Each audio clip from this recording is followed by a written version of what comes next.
Iko gua dari dulu kan pembahasan sampah di Perpanjang kan termasuk hal yang krusial ku. Iya tuh. Jadi ada batang mengatakan eh kampung aku nak kuliah sampai pengiriman sampah. Hmm. Saat masa Perpanjang kan jadi sampai sampah kota-kota ini ngirim sampah ke Hmm. Perpanjang. Hmm. Itu hal yang masuk akal gitu. Terus em, ada yang mengatakan kan ada alat tuh yang bisa melebur sampah dari itu. Alah ada di Indonesia pabriknya untuk membuat itu, harga lebih terjangkau. Apa nama alat tuh? Insinerator. Nah, ayo insinerator tungkuan. Hmm. Kalau lihat aku pak tunggu dengan luasnya area TPA kini yang di Pemanjang yang menghasilkan sampah sampai 40 ton satu hari, itu bah solusi tunggu Nur. Itu tuh ya. Hmm. Kalau sampah, Hmm. kalau kini trennya itu memang sampah kok diolah. Diolah. Jadi kini ada beberapa tahun terakhir kalau istilah smart city. Smart City. Ya, smart city itu memang digaungkan di beberapa negara lah. Jadi kalau smart city itu sebenarnya bukan hanya terkait dengan teknologi, ya teknologi informasi. Tapi smart city itu adalah bagaimana kota itu pintar dalam mengelola diri sendiri. Iya, Nah, iya, iya. Jadi salah satu tolak ukur itu adalah bagaimana sebuah kota atau sebuah daerah, mungkin lebih luasnya sebuah negara itu mampu mengendalikan sampah mereka. Ya, salah satu tolak ukurnya itu adalah bagaimana sebuah daerah itu menjadi zero waste, artinya nol sampah. Nol sampah. Nah, jadi nol sampah itu maka tidak ada solusi lain selain sampah itu didaur ulang atau dimusnahkan. Nah, pemusnahan sampah itu kan tidak mudah. Iya, iya. Nah, sehingga muncullah beberapa alternatif. Nah, kini ku alternatif yang paling banyak digunakan, ya. Kalau kini istilahnya paling digadang-gadangkan lah di beberapa negara itu memang insinerator. Insinerator Ya. ya. Ambo dulu pernah pergi ke Jepang, memang Jepang itu menggunakan insinerator. Oh, Jepang sudah. Udah lebih dulu. Nah, Oh. apa itu insinerator?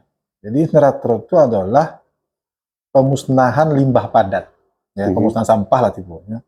Itu menggunakan sebuah alat dengan suhu tinggi. Suhu tinggi. Nah, jadi ada dua macam bentuk sebenarnya insinerator. Pertamanya itu ada yang polanya kok sampah kok harus dipisah. Iya. Ya, harus dipisah sampah kok. Ada yang tidak dipisah. Oh, langsung. Tapi kalau tidak dipisah, aku butuh alat pencacah supaya sampah hancur dulu. Baru kemudian dilakukan pembakaran. Yeah. Nah, dulu Ambo pernah mencari insinerator di Jepang awalnya tahun 2002 deh. 2002 balik lah dulu. Insinerator di Jepang. Nah, jadi luar biasanya insinerator itu adalah jadi sampah kan dibakar dengan suhu tinggi. Ya, kalau di Jepang tuh Ambo cari ketika itu dari hasil pembakaran sampah itu muncullah sebuah sumber energi baru. Kalau hanya katakan tuh sebenarnya bukan baru juga sih, tapi memang sebuah pengalih apa ya, menghasilkan sebuah energi.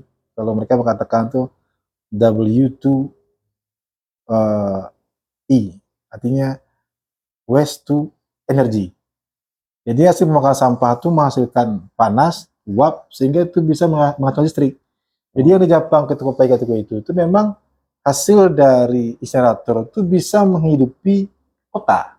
Oh. Jadi listrik kota itu dari hasil pembakaran sampah. Iya. Nah, ketika itulah kita coba mengusulkan kepada pemerintah waktu itu. Hasil survei Jepang itu bicara diskusi dan itu dan waktu itu sempat ada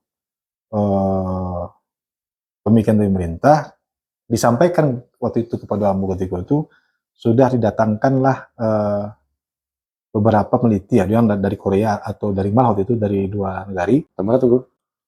Sekitar tahun 2006 balik 7 balik waktu itu. Oh, 2006 balik ya. Dan waktu itu ada yang menyampaikan kepada Ambo itu, Ambo lupa beliau jabatan Asia, cuma ketika kita diskusi itu beliau menyampaikan alasannya adalah karena hasil penelitian itu jumlah sampah di Padang Panjang itu kurang kalau kita mendirikan sebuah insinerator. Insinerator kok. Nah, Oh, kurang berarti ya. kuotanya. Jadi ketika itu mau katakan bagus dong, oh, bagus udah, yalah aja. Kalau misalkan kurang kuota sampah gitu, itu kan bisa menemukan sampah di lain. Iya, iya, iya. Nah, artinya apa aja? Orang buang sampah kok bayi ya loh, Mbak iya ya. bayi ya. Nah, insinerator kok sendiri ini hasilnya bukan hanya listrik tuh ah. Nah, Jadi ini ada beberapa ampas yang keluar dari situ itu memang. Pertama dari panas itu masih menghasilkan listrik. ya. Kemudian dari sampah itu pun hasil pembakaran itu menghasilkan gas. Nah, kemudian juga menghasilkan abu, debu. Ya. Kemudian juga menghasilkan sabansu aspal. Aspal. Iya, sabansu aspal itu ya. Jadi abu tadi itu digunakan untuk membuat bata ringan. Salah satu bahan pencampuran semen dan juga bisa dibuat iya, iya, sebagai bata ringan ya. bata ringan. Kemudian juga dari aspal itu sendiri, jadi bahan aspal pun dari hasil itu bisa jadi semacam jenis aspal. Jadi situ ketika itu ketemu ke Jepang itu sekaligus mencari dia tuh. Bahas si aspal yang dibuat dari hasil ampas dari insinerator tadi gitu. Iya, iya, iya, iya. Kemudian buangan terakhirnya itu lah berbentuk krekel, itu yang digunakan untuk penimbun pantai. Oh, nah, jadi iya, iya. sempat kita lihat waktu itu beberapa pulau-pulau ketik di Jepang tuh dari hasil krekel-krekel, semasuk krekel itu hasil dari insinerator tuh.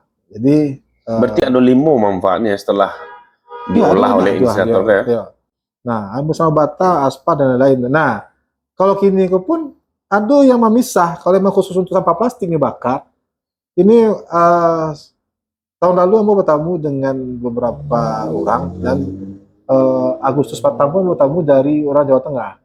Beliau pun menginisiasi juga untuk membuat insinerator mini di beberapa kecamatan-kecamatan, sehingga dari situ dia menghasilkan membuat genteng dari hasil sampah tadi itu, hasil bakaran itu. Jadi plastik itu dicairkannya langsung meleleh keluar masuk ke dalam cetakan, jadilah genteng, jadilah bata, jadilah kalau kita kan kini kan sedang tren tuh kan pakai basi holo untuk membuat pagar-pagar. Nah, gini kan membuat dari bahan plastik. Bantu kalau dicari seperti lalu malah mirip dengan keramik dia bakile. Iya. Dan itu lebih tahan cuaca. Lebih tahan cuaca ya. Cuaca aja. Jadi kini kok memang untuk saat ini ya insinerator kok memang jadi sebuah solusi yang paling memungkinkan lah di beberapa kota dan di beberapa negara memang sebagai solusi dalam penanganan sampah. Nah, sempat waktu itu tahun 2019 pun Nambo berangkit dengan wali kota Nanalu, ya kan? Ke Jepang ya? Ke Jepang, itu mencari langsung pulau balik ke pengolahan sampah di Jepang. Nah, memang kita sekali lagi itu mencari langsung balik dari hasil pembakaran itu menghasilkan listrik, sekian besar listrik, ya kan? Nah, sehingga masyarakat listriknya disubsidi dari situ. Oh, keren tuh, Bu. Nah, bisa-bisa ya subsidi itu gratis lah kali ya. Kemudian juga itu enggak bawa PLN tuh. Oh enggak, secara aturan di Indonesia, kalau kita masuk listrik itu enggak boleh langsung menjual tuh. Itu menjualnya ke PLN. Oh, kita jual ke PLN. Kita jual PLN. Oh, itu pendapatan daerah itu ya. Nah, kita menjual ke PLN, pendapatan daerah kan. Nah, pendapatan daerah aku yang kita konversi menjadi subsidi bagi listrik masyarakat. Oh, iya. Itu yang terjadi di Jepang. Iya. Karena kan kalau energi kan mutlak atau milik pemerintah tuh. Jadi nggak bisa kita punya pemakai listrik surang terus kita jual ke masyarakat langsung, boleh dong. Memang harus melalui PLN. Nah, berarti ada 2 PAD dong. PAD sampah dari kiriman kota lain, terus listrik itu bisa menghasilkan PAD lo kan, ke daerah. Berarti ada dua pemasukan berarti kan? Enggak, lebih ya. Lebih mana leh? Ada gua. Hasil tadi itu bata ringan yang dihasilkan, paving block yang dihasilkan, kareke yang dihasilkan, iya aspal. Nah, kalaupun ada pemilahan antara yang organik dengan non organik, itu pun bisa menghasilkan gas. Iya, gas lah ya. Nah, gasnya kok gas untuk bahan bakar kok. gas untuk bahan bakar. Oh berarti banyak keuntungan Banyak kok. keuntungan. Kalau gini itu sampah aku bagi-bagi mereka yang paham, sampah aku tren bisnis besar. Kurang membuang kawak bayi ya, Iya betul lah. ya kan? Kita lah jual ke nyebel dia. Iya ya. Nah, sedangkan bahan bakar yang dipergunakan untuk makan sampah itu hanya awal. Begitu api mulai hidup, mulai hidup, bahan bakar itulah sampah itu sendiri. Nah, kita kan selayaknya. Itu kalau memang kita pro dengan masyarakat, pro rakyat, itu kan pembangunan pun harus memikirkan jangka panjang. Betul.